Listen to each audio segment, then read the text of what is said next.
លើផ្លូវវែងស្រេងបងប្អូនវែងស្រេងចំណុចពីចំចៅឆ្ពោះទៅដល់គោលស្ពានស្ទឹងជ័យ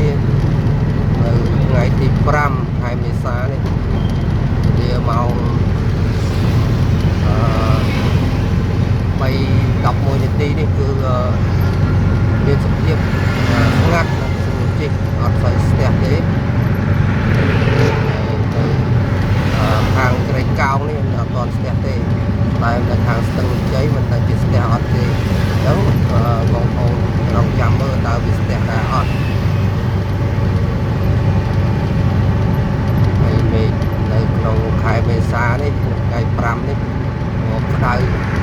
ម៉ោង3ហើយនៅតែក្តៅ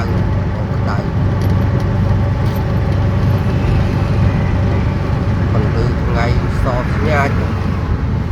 ក្តៅខ្លាំងតែម្ដងហើយនៅខាងឆ្វេងដៃខ្ញុំនេះគឺជាផែស្ងួតសូងួនហើយនៅស្ដាំដៃនេះកន្លែងក្រុមហ៊ុនវាយសម្បងនៅក្រុមហ៊ុនអីទេដល់ទូខ្លានេះខាងស្ដាំដៃនេះគឺផ្សារកាណាស៊ីធីណាបងប្អូននៅ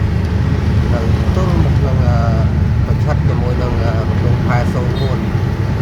ផែស្ងួតសូងួនណាផែស្ងួតសូងួន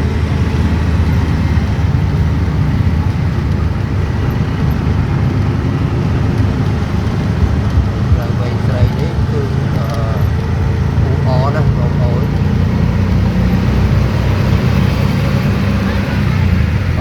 ពេលយប់វិញពេលល្ងាចបន្តិចម៉ោងចូល4ជាង5អីហ្នឹងគឺស្ទះហើយស្ទះខ្លាំងតែម្ដង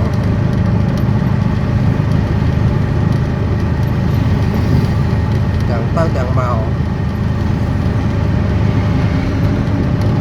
ហើយនៅខាងឆ្វេងដៃខ្ញុំនោះក៏ក្រុមហ៊ុន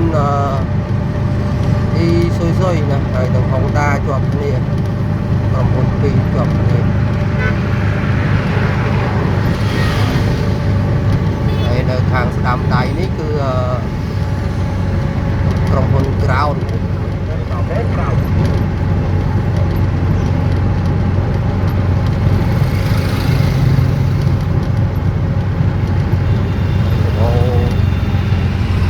សបោខាងលក់ម៉ូតូហើយមានបងរស់បងអីច្រើននៅវែងស្រីនេះ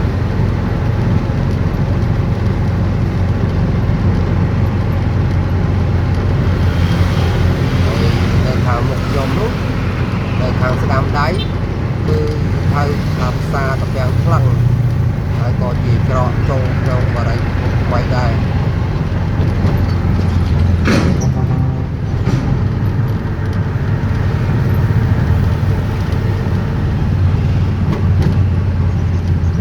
ដាក់ផ្លាកបាកាសខាងលើធំនេះគឺបត់ខាងស្ដាំមកគឺចូលផ្សារតាពាំងខ្លាំងហើយណាបងប្អូន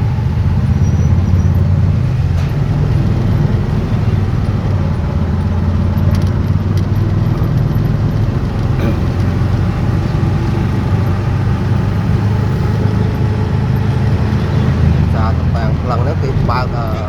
ហាងតំណែងមួយស្មើ2500នេះច្រើនណាបងប្អូនច្រើនធំត្មង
ហៅថាស្តុកទួបរណាបងប្អូនស្តុកទួបរ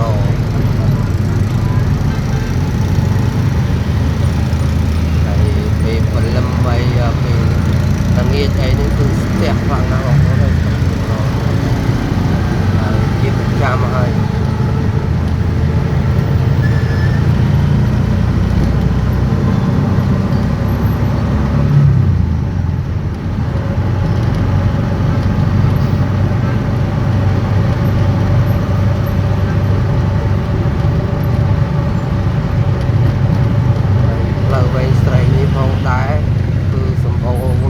ដោយឡានធំ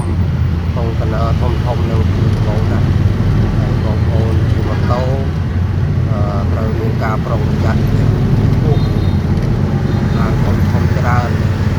ហើយមានការប៉ះពាល់គឺកម្រអត់ទទួលស្នាមគ្រប់គ្រងណាធ្ងន់តែម្ដង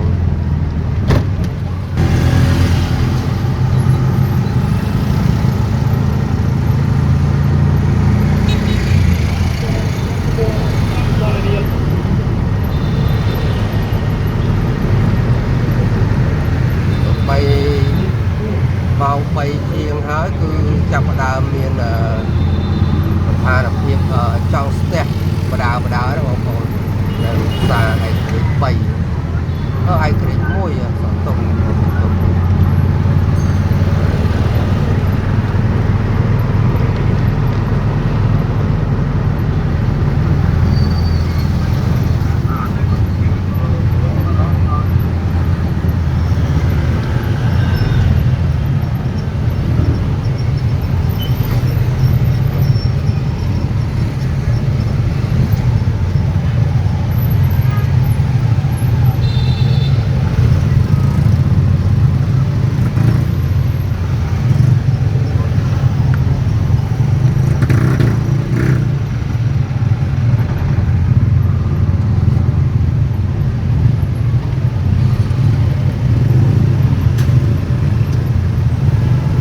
ហើយបងប្អូនស្ទះហើយនៅត្រង់ចំណុចផ្សារខេម៉លមកនេះចាប់ដើមបងប្អូនកម្មការនីគាត់ចេញពីរោងចក្រខ្លះអញ្ចឹងទៅគឺបណ្ដាឲ្យមានការកកស្ទះ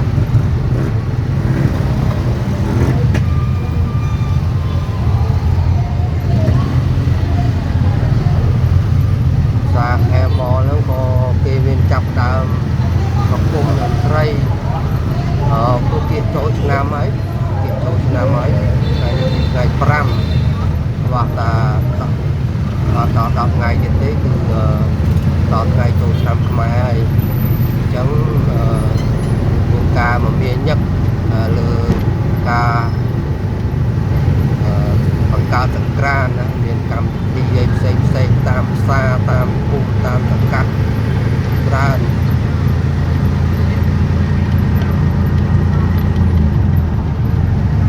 ហើយផ្លូវទៅខាងឆ្វេងដៃនេះយើងបត់ឆ្វេងគឺយើងឡើងទៅគេហៅថាផ្លូវលងងៀបណាផ្លូវសេះស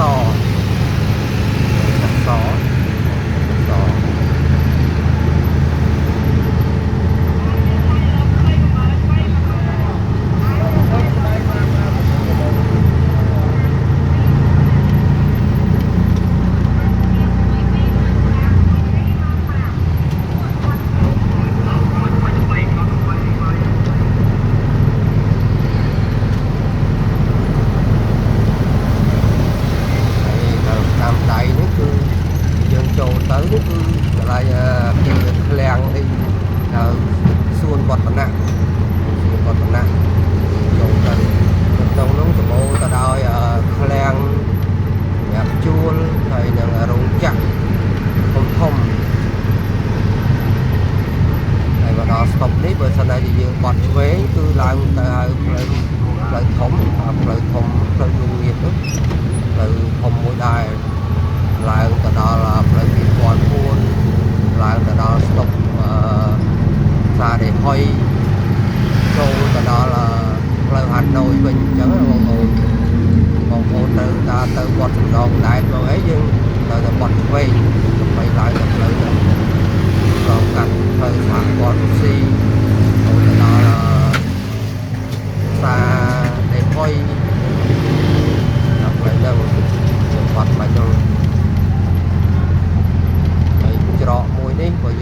ដើមគេហៅទៅដល់ចូលភូមិដីថ្មីទីនេះគឺមានផ្សារមានអីច្រើនហើយមនុស្សអ៊ូអរនៅក្នុងរោងចក្រច្រើនដែរ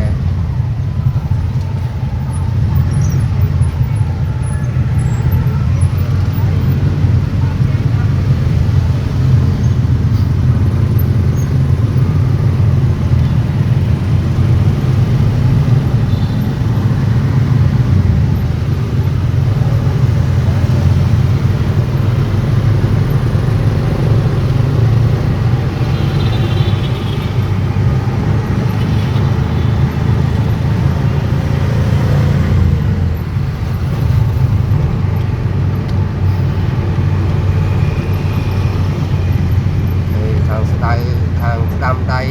ខ្ញុំបាទនេះគឺផ្សារឯករាជ្យ3មុននោះគឺផ្សារឯករាជ្យ1ហើយមកដល់ផ្សារឯករាជ្យ3ហើយទៀតដល់ស្តុកលូ5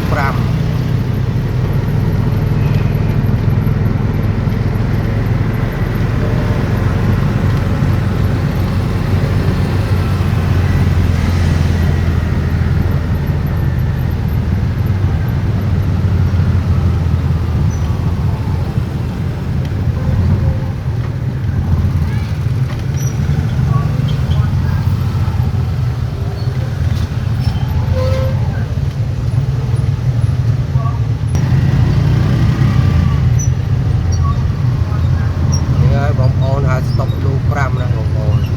ខ្ញុំនឹងក៏ថ្ងៃណាថ្ងៃស្ទះដែរណា5ហ្នឹង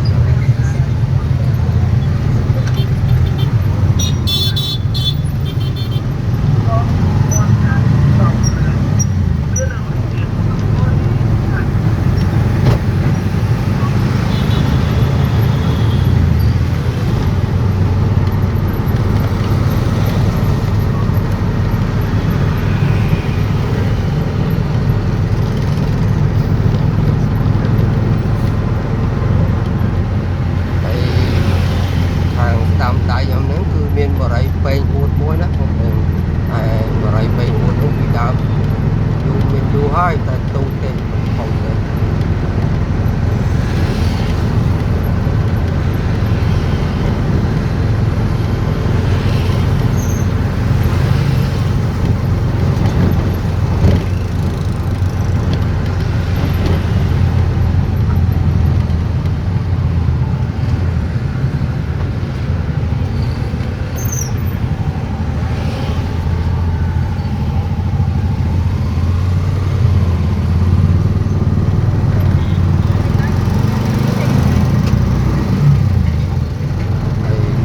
សាំងពីទីនៅនេះមួយនេះผมដែរผมជាប់នៅផ្ទៃបីអត់ដែរ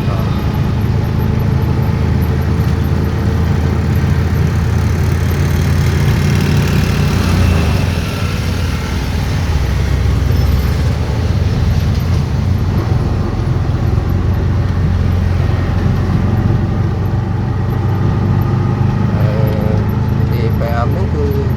កងរាជអាវុធហត្ថរាជធានីភ្នំពេញនៅ